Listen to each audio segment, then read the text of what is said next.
Superhero Comic-Con!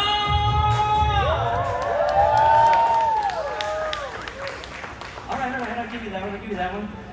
My name is Ted Bolunga. You can also call me Steady. I'm with the Countdown City Geeks media team. We got a booth right over there, giving out prizes all weekend long.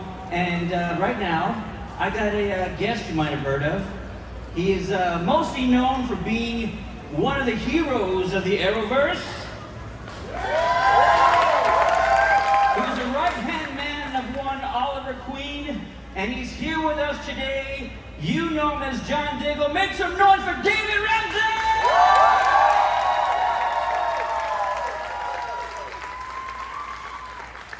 What's up, guys? What's up?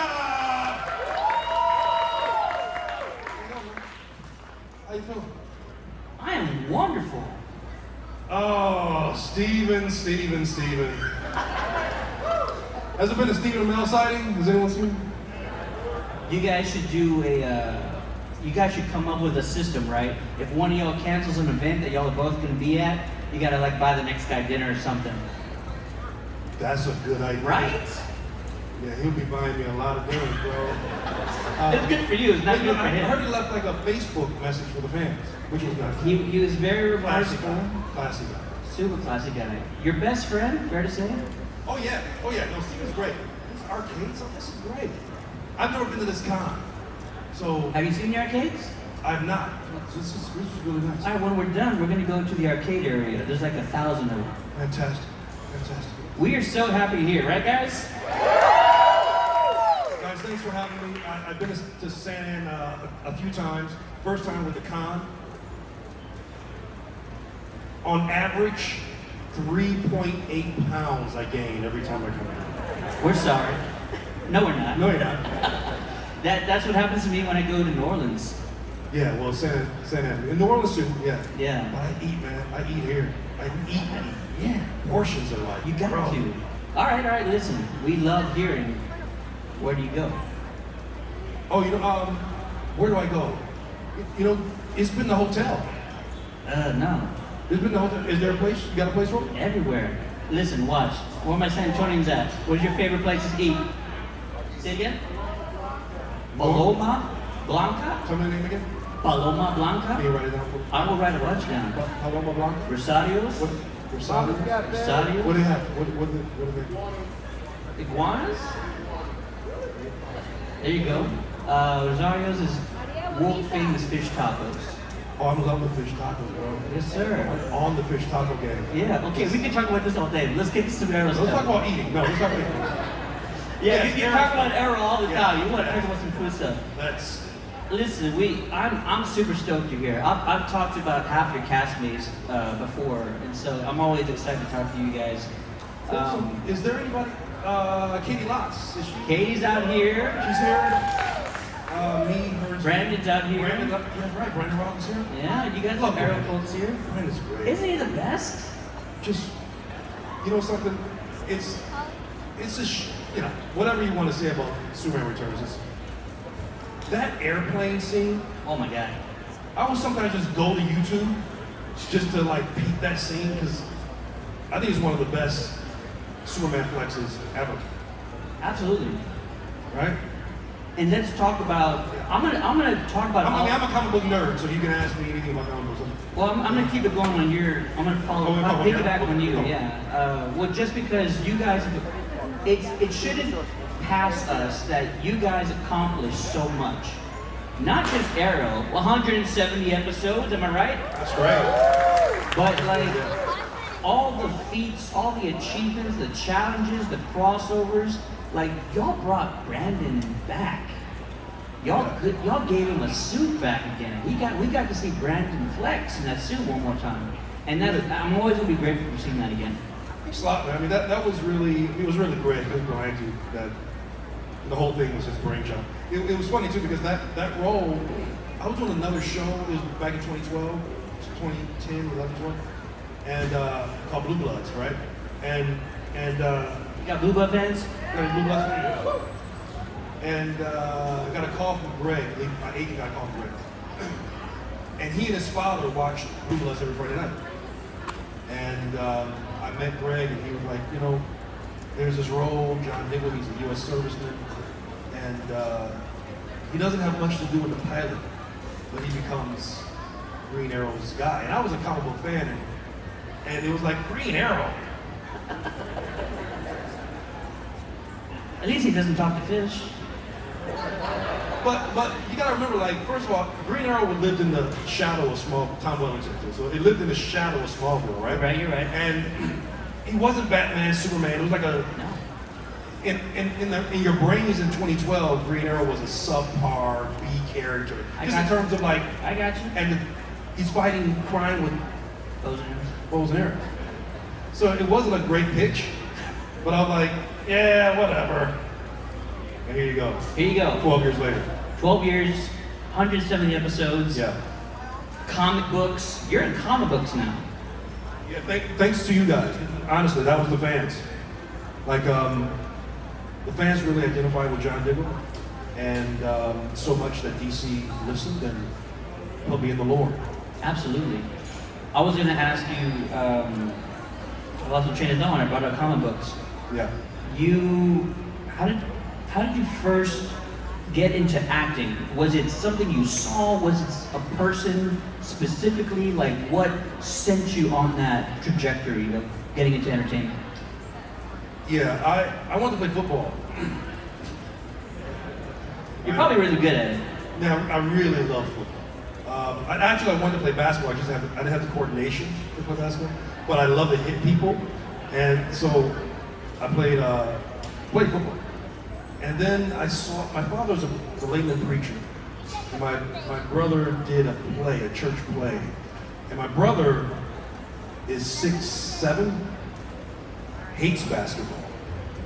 What? This is a nightmare, I'm telling you. Because my son is 6'1" and he's 13 and he also hates basketball. It took me everything not to smother my child with a pillow. I swear. It was funny too because we're from Detroit originally, but we live in LA. And LeBron was coming to LA at this particular time. My son was small, sitting next to me on the couch. And it was a commercial, like talking about LeBron coming to LA, because it was big, right? And my son was like, he said, "Dad, your favorite player is coming." And he's not my favorite player, but he said, "Dad, your favorite player is coming to LA." And I said, "Oh yeah. You like LeBron?" You're like, "Ah." Well, like, "You like basketball?" And he looked up at me and said, "Dad, I hate basketball." Oh man. And I saw my brother all over again, all 6'7" inches of him hating basketball. Anyway, so how to get into it? I saw my brother, who I admire very much. He's an artist, actually, like my son, a 6'7" artist. Anyway, so he was doing a church play, and I was like, I can do that. And it started off with that sort of naivete and admiration for my brother. And then I got into it and realized the art form was incredible and difficult and rewarding, and just stuck with it. And that was the end of my football career at 14. Your 13-year-old, what is it that he's passionate about? Not to get off topic. Yeah, it's okay. No, that's not. My son's never off topic. My son loves swimming and rock climbing. Yo. Now, Jason Momoa, who's a good friend, I'm not dropping names, I'm good. He's a rock climber as well, 6'5". Yeah. And I'm like, my son is 6'1", he's 13, he's going to be 6'8", 6'7". Rock climbing. And an artist. He molds clay, my son, and swims and rock climbs.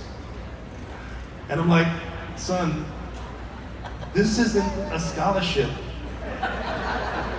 This doesn't spell scholarship, bro. All rides, yeah. Right? Just learn a hook shot. And you're in. And you're in. Like at 6'8", you're in. Like, you can be a scrub. Just be on the bench. Yeah. You've talked about your brothers a little bit. Yeah. I looked everything up about you. You said that you used your relationship growing up with your brothers to kind of inspire your relationship with Oliver on the show. Yeah. Tell us more about that. Well, John Diggle's kind of the best of us, right? I mean, he's Yep. He really is. I mean, you either want to be John Diggle or want a friend like John Diggle, and it was really my, you know, when you grow up, both my brothers are older. You don't really appreciate it. It's kind of like, you know, you at some point you turn to your father and say, you know, you were right. You're right, right? And so it was kind of the same way with my brothers, because I was one of the youngest. My sister became the youngest when I was 8 years old. That's another story. So I was a baby for a long time, with 2 older brothers and an older sister. And so I got my brothers in trouble, and they covered for me, and they bit their lip a lot when my father would come home. So it just kind of realizing what honor is and what patience was. Sure. And I saw that a lot in my brothers and my father. I love that. Yeah. You guys agree? Yeah. It was a good home, man. It was a good home. We have a ton of audience questions. I better get to them. Let's see here. No name, but David, what was the most emotional scene in Arrow to film? Also, I think your best was season 6, episode 17. I looked it up, Brothers in Arms, where you and Oliver argue about how to save the city, and then y'all threw down with one another. Yeah, that was a difficult scene, and it wasn't difficult for the reasons you might think. Well, it's funny, you know, you gotta really give a lot of credit to Stephen. It was interesting too, because I think about Stephen in the same way I think about Tom Selleck in a way, oddly enough, because they're both kind of the strong figureheads of the show. Sure. And I've seen them both stop production to get something right in the script. I love that. Right? And when you're in that moment, you just kind of freeze and go, right? Because that's what it's like being at work and any job, and the day stops because someone stopped. Just imagine that, right? So everyone's looking at their clock going, okay, what are we doing? But you realize where that comes from, and it comes from a deep love and passion to get it right. So that scene that you're talking about was originally written as a martial art fight between John Diggle and Oliver Queen, which John Diggle would never win on his best day, right? It's also having 2 brothers and really developing a kinship with Stephen. We both understood that that's not how brothers fight, right? Yeah. They break things. They put each other in headlocks and swing each other around rooms, and then the mother, Felicity, comes and breaks it up, right? So that's what Stephen and I kind of came up with, off really Stephen's behest, right? He was like, David, this doesn't feel right, doesn't it? Like, it doesn't, I got brothers and this isn't how we do it. So really that was pretty much his brainchild of how would this happen? And so that was one of the times where we kind of stopped it and said, all right, what really happens here? And we came up with a moment where there were tears and things broke, and there was a real fight between brothers. I love that. You elevated the scene. Well, I think that happened, you know, I'm giving a lot of credit to Stephen, but I think that happened a lot with him around, and you appreciate that a lot of times when you're outside of the moment and you look back and go, he was right. Yeah. One of the other favorite scenes that I have of you guys is during Crisis on Infinite Earths. You guys enjoy that crossover? Yeah, thanks. What an epic event. And I'm gonna boast about it for you guys a lot, but the scene where, spoiler, Oliver dies the first time, and you and a crew go to Purgatory, and you have to quickly get him to remember you, and y'all embrace. Yeah. And you were, I mean, that was the first time Stephen had actually really passed away, because he had passed once or twice before, but that was the real one. So I really enjoyed that emotional scene of you finally losing him for the first time Yeah. and trying to bring him back. You know what's interesting just about the whole dynamic? You talk about these scenes, really you talk about brotherhood and the chemistry that me and Stephen had. I remember, and going back to another story about Greg, I remember talking to Greg about the lantern of it all, right? And having a conversation in his office. And I was like, well, you know, I don't know if you guys want to write to that because, you know, there's a lot going on between Stephen and Emily's character. And this is exactly what he told me. He said, you know, that's great. We love writing toward that. He said, but believe it or not, what we see in our and by the way, there's a statistic for everything, right? There's a stat for every sort of measurement that these guys do. He said the relationship between you and Stephen is kind of what we see happening on the show. He said similar to what happens between the guys on Supernatural. And I was like, really? Because you know you're on set and there's kind of so much that's happening between the oddlicity of it all, which is fantastic. But he was like, no, there's a lot we have to pay attention to between you and Stephen's relationship. I'm like, that's great. So there's a reason why there was a lot of chemistry. They wrote to it. Plus, the reason is David Ramsey and Stephen Amell. There's that too. We felt it. Y'all felt it, right?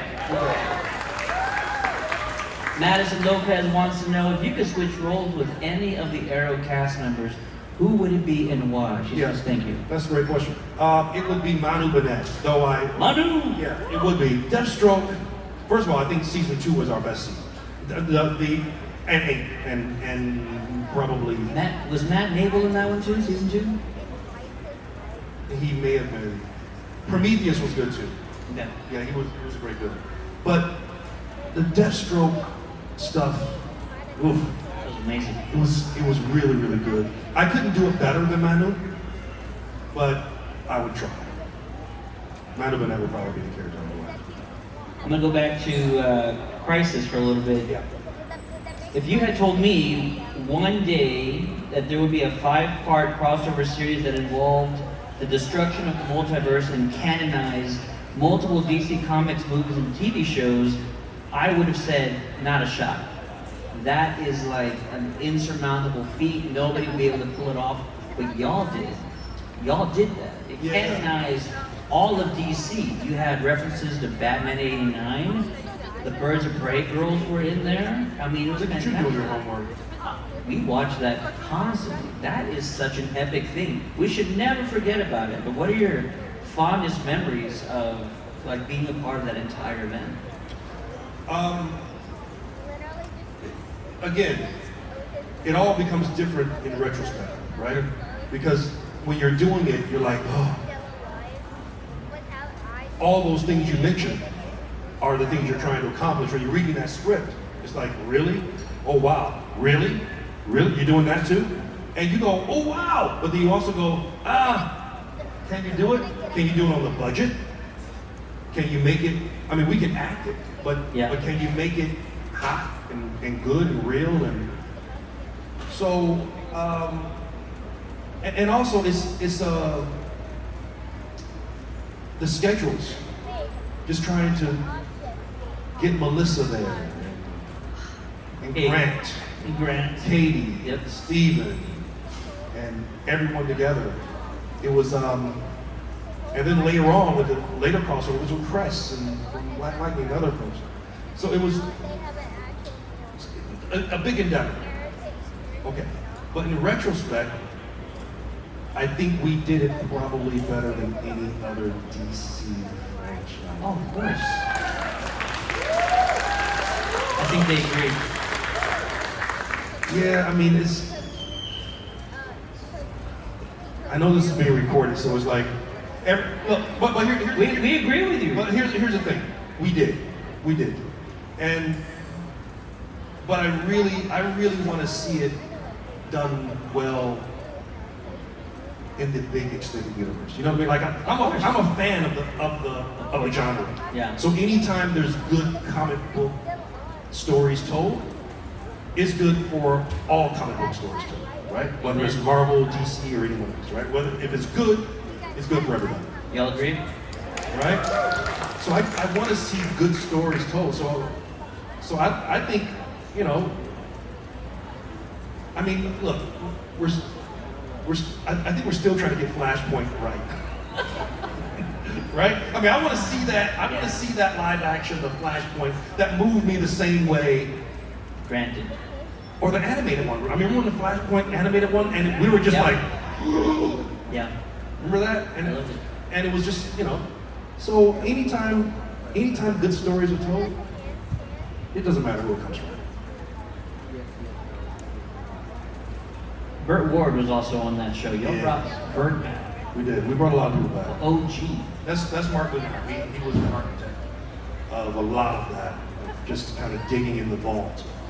I was always hesitant to kind of bring these questions up because I know you've talked a lot about them over the last year and a half or so. So if you don't want to answer, just tell me. What were the reasons beyond those given on the show that you decided not to become Green Lantern? Oh yeah, because that was really my decision.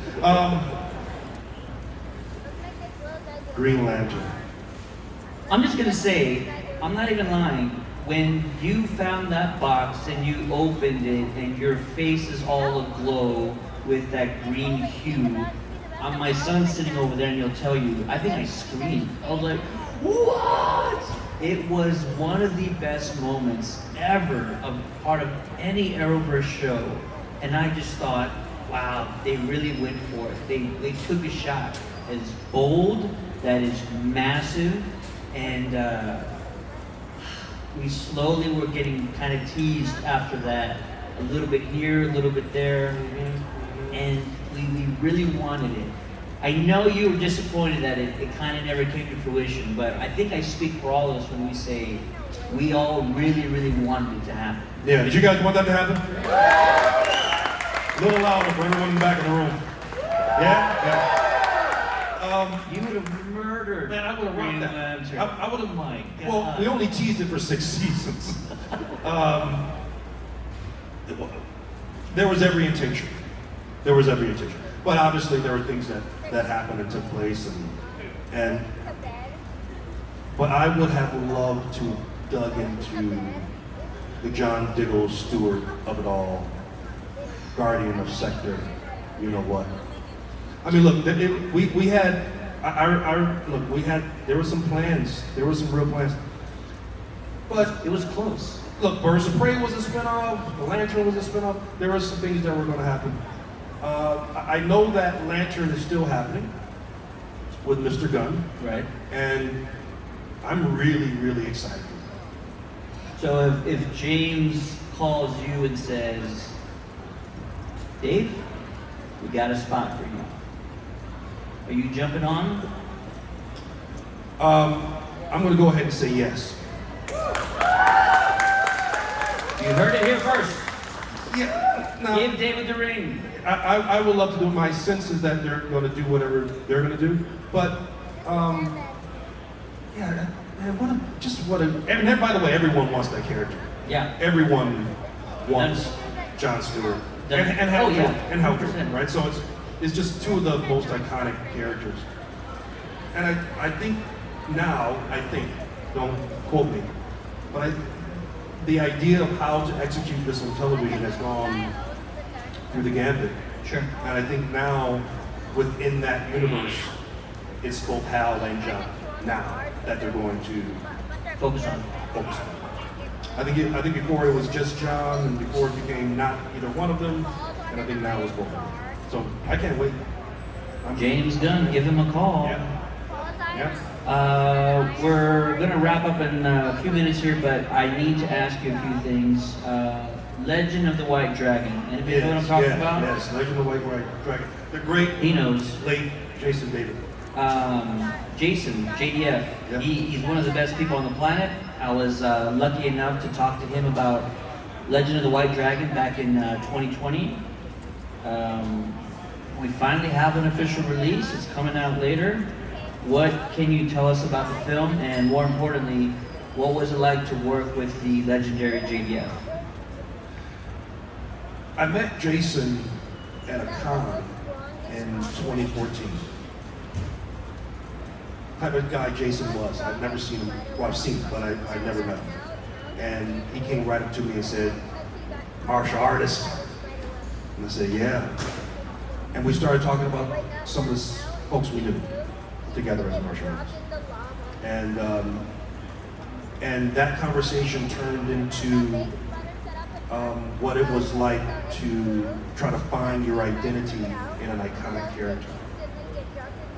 And that was something that was a quest of his, to both embrace and shed the mythos of the Green Power Ranger. And the first day I met him, we talked about our kids, and he said, "I want to send your son some stuff." 2 weeks later, it was like a gift basket of stuff for my, at the time, 5-year-old son. That's who he was. Just heart. He called me some years later, said, "I have a script." I didn't even read it. He said, "Whatever you want. Whatever you want. Doesn't matter." And it ended up, the script was very good.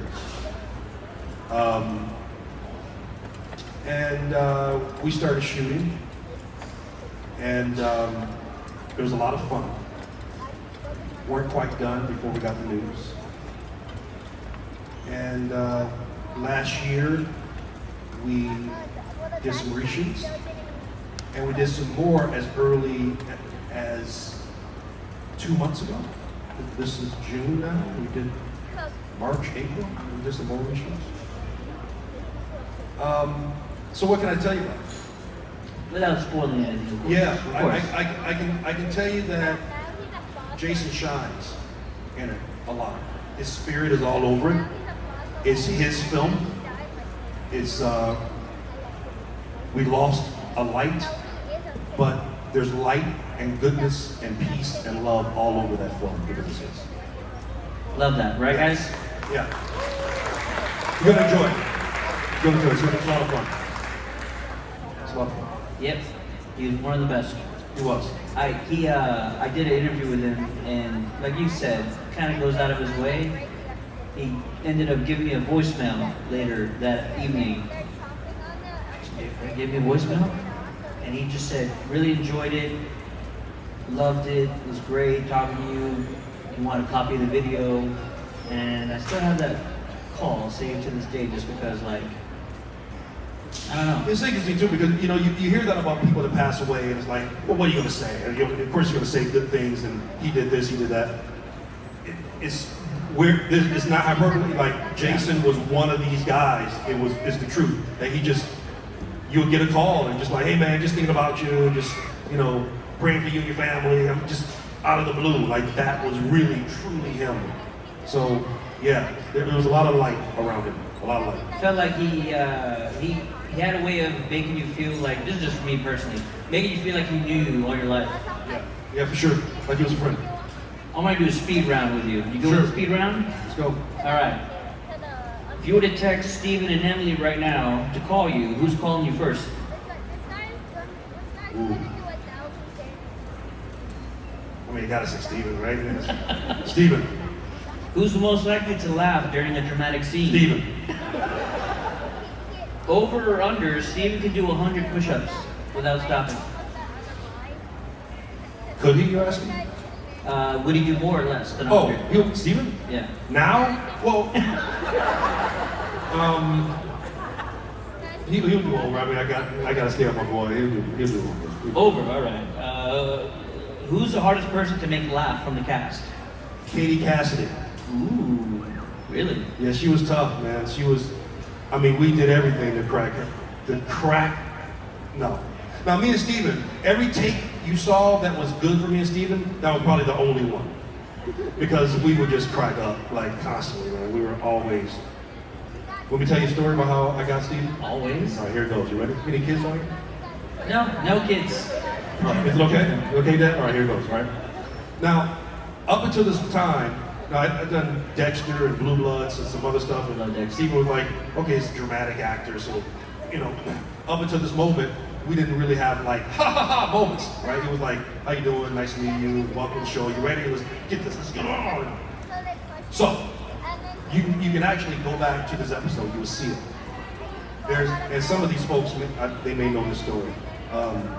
She, okay. So, all right. So, here's the story. We're in the Queen Mansion, and I'm playing the driver. I'm the Queen's driver.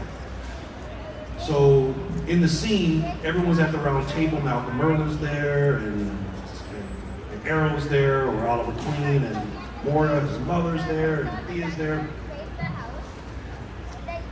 Stephen's here at the head of the table, and he's talking to his family. I'm back here, driver, standing there, bodyguard.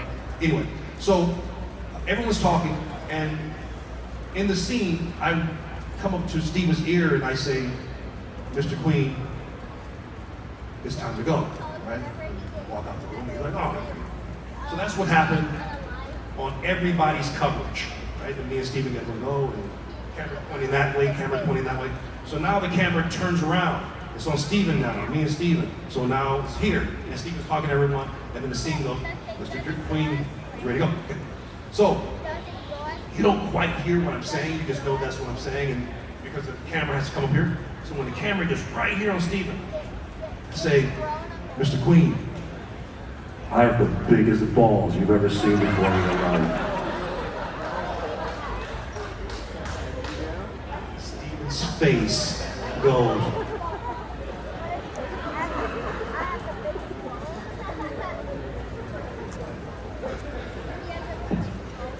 And he gets up and walks over the room. Yeah. From that moment on, it was laughter. Every single take was laughter, man. Like, we would break every time. And everyone who came to the set, they would like get frustrated because, like, we're gonna laugh. We're just gonna crack up. Like, we've actually had people come on the set and say, guys, can you please, like, I'm trying to do a scene. I'm like, trying to be professional, right. guys. Exactly. We're like, okay. Oh my God. Round of applause for that. That was amazing. Yeah. David, we're out of time, sir, and I know you got a million fans here to go take photos with, so I just want to say what you've accomplished and what you were part of, again, is no small feat. We will forever cherish these characters and stories you've cultivated, and they will stand the test of time. Congrats on all your success. We really cannot wait to see what's next for you, man. Thanks, brother. Really. Thank you, guys.